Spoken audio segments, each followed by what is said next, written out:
So today, in a world of overly complicated hatchbacks with adaptive suspension settings, touch screens, and more than just your passenger to distract you from, well, yeah, driving, Type-R purists have really got a kick of nostalgia recently for the analog era of Type-Rs. So today in front of me, we've brought out the FK8, and behind me, the JDM only FD2 Civic Type-R, the last naturally aspirated Civic Type-R. So today we're gonna find out if the motorsport feel that was, of course, really truly embedded in the original EK9 Civic Type-R was lost with this FK8, or was it already lost with the FD2? Was it even there to begin with?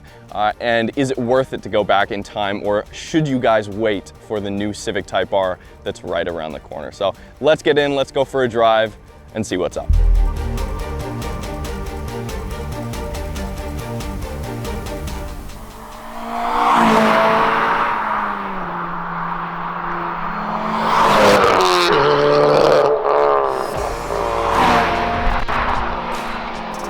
Long story short, I tried to get an EK9 original Type-R hatch for this video. Turns out the owner of that car, 2018 I drove that car, turns out he sold the car. That's what I tried to do. This is still really interesting. So here I'm behind the wheel of a 2007 FD2 Honda Civic Type-R. It's all factory, it's totally bone stock. It was imported from Japan not too long ago, and as far as we know, as far as the owner Waldron knows, this is definitely the first one in Canada. There's another one that's on its way. So if it's the first one in Canada, being that this is, of course, still an illegal car to import in the States for another 10 years, this is the only FD2 Civic Type-R currently on the road, street legal in North America. It's days like these, days like today, where I'm so thankful that we live in Canada. So K20 under the hood, 222 horsepower. So original EK9 Civic Type-R. Hydraulic power steering, seam welded chassis. Of course, upgraded brakes, Momo steering wheel, Recaro seats. And then of course, when you look down at the steering wheel, the Momo steering wheel's gone. So some of that 90s tuner essence was disappeared with the FD2. It's the Gran Turismo essence of it, you know, that kind of feel. Of course, after the original EK9 came the EP3, which, looking at that car at a glance, I've never driven one, never seen one in person actually. It just seems like an awkward car to drive. Not only does it look awkward, I'm not even gonna beat around the bush, that's an awkward looking car. It looks like the shifter's in a terrible position. It just looks like it wouldn't be enjoyable to drive. It looks like there was a lot of compromise there.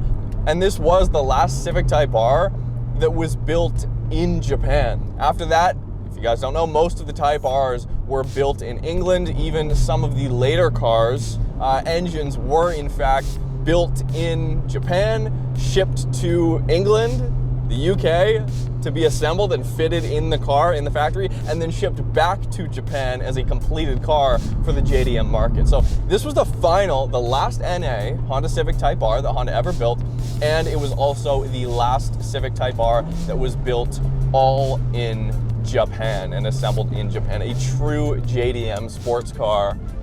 By 2010, the FD2 and S2000 chapter was quickly slammed shut, and perhaps it was that added boost that sparked the FK8 to lose all discipline, breaking that all-important 3,000-pound barrier.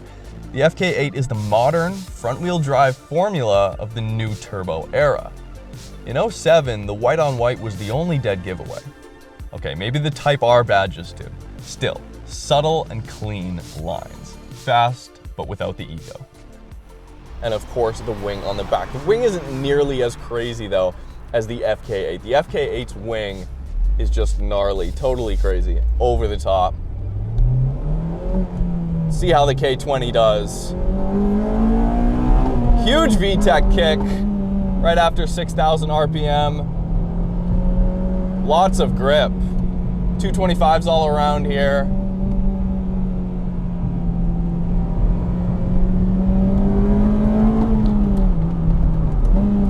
My God, is this car stiff.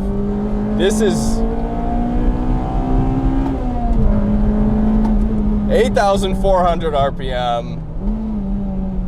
Did I just hear a pop from the exhaust there? Not something I would have expected from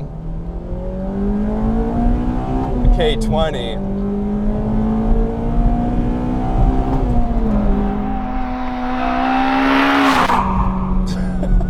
A car that looks like an Acura CSX should not be doing this. Quite a bit of intake noise, actually.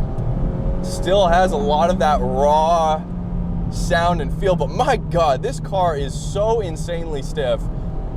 This is as stiff, dare I say, as the track-ready modified EK9 Civic I drove years ago. Wow. Great shifter feel, lightweight, short throw. Oh my God, the dip in when you let off throttle is ridiculous. The top of the brake pedal is pretty dead, to be honest. Wow. Oh, it's fun though. But once you get into the brakes, then you just, there's a little bit of a dead spot at the top of the pedal, but once you're into it, it's definitely a track-oriented car. This is not, like, you guys see how much I'm moving around here? Every little bump in the road is coming through the steering. The steering rack, quick ratio. Oh, it has shift lights too. It's got shift lights on the dash. And it tells you when you're in VTEC and then how much VTEC you have left to go. All right, this is, you know, it takes a minute, but the motorsport feel and experience does start to shine through. This is something I was not truly expecting, but now in hindsight, I'm like, of course, it's a Type R. The Type Rs are always Type Rs. But other than that, the dashboard is typical Civic. This is the generation of Civic where it became very Prius-like. I've had about 8 minutes to wrap my mind around the added 2 doors, but I'm still itching to tear them off. Sure, we can all have a laugh when our passengers jump out mid-corner in protest of our late braking, but it's counterproductive. It rides and handles like a weekend warrior, not a daily. The lift-off rotation feels alive through the tires in the FD2, but it's almost killed by a confused seating position, far too high. Of course, the modern formula is made up of Alcantara, but somehow the modern conveniences turn out to be the opposite in most scenarios, such as the auto rev matching control. Yeah, try digging that out of the menus.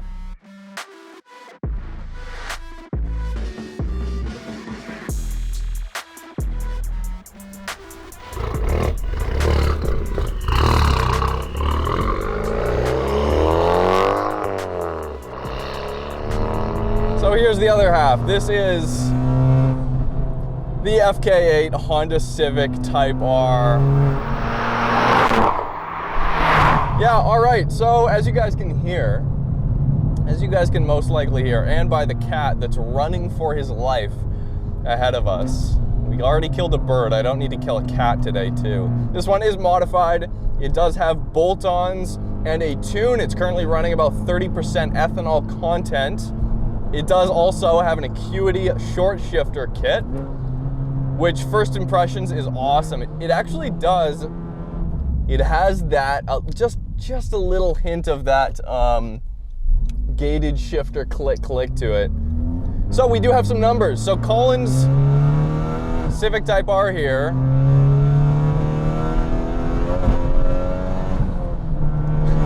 First off, is very fast. Put down in base trim, so factory here in the North American market, this turbocharged K20C is rated at 306 horsepower. JDM models are uprated about 10 horsepower to 316. Colin's car put down 256 wheel horsepower in factory form. So that's about a 50 horsepower loss from the wheels, well, from the crank to the wheels.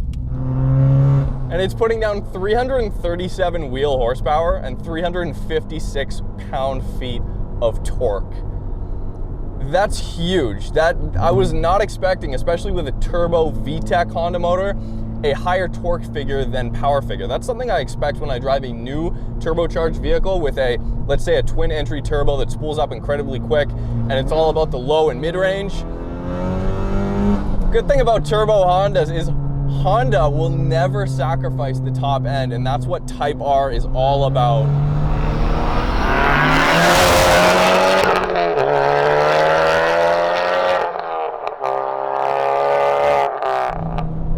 All right, let's hit some corners.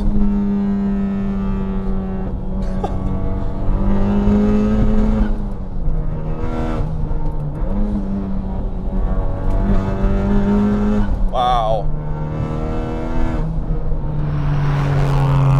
A lot more real-time torque steer feedback here than the FD2. But I think the FD2 just doesn't have the power, the torque coming out of a corner to really tug on those wheels.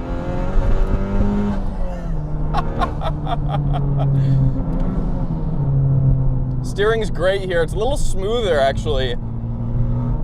Shifter feel here, of course, is aftermarket, but definitely feels more robust and more motorsport feeling. The seating position in this car, 10/10ths way beyond what the FD2 was. This is a proper Type-R seating position. I'm hunkered down in the car. I feel like I'm on the road. Of course, it does have Brembo brakes, noticeably bigger Brembo brakes, of course, to keep up with the extra few hundred pounds of weight here. It's still softer than the FD2, noticeably. Ooh, turbo spool out of the exhaust too. What an underrated thing. So Comfort, Sport, and R+, the settings are not individually adjustable here.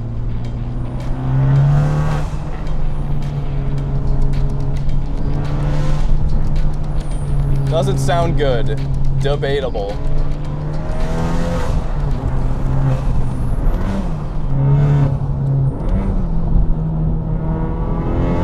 Ergonomics in this car are just way better though. They sorted out the shifter position, the seating position.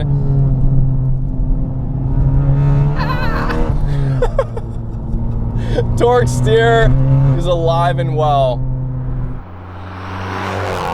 2,500 RPM.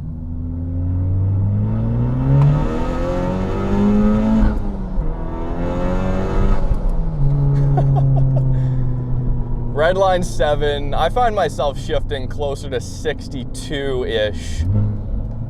I can definitely feel the power starting to top off, not drop off, but just kind of peak and sustain a certain level after about 5,500 RPM. And by the looks of it, the new 2023 Type-R is shattering the FK8's lap times, including a new front-wheel drive record at Suzuka, all while appearing a bit more tame while parked up at the curb. The modern formula steps into a wider audience even still, just further proof of how tough it is to market a driver-focused manual sports sedan in today's world. Yeah, Type-R fanatics will soon be growing gray hair. There's a lot more wrestling going on here.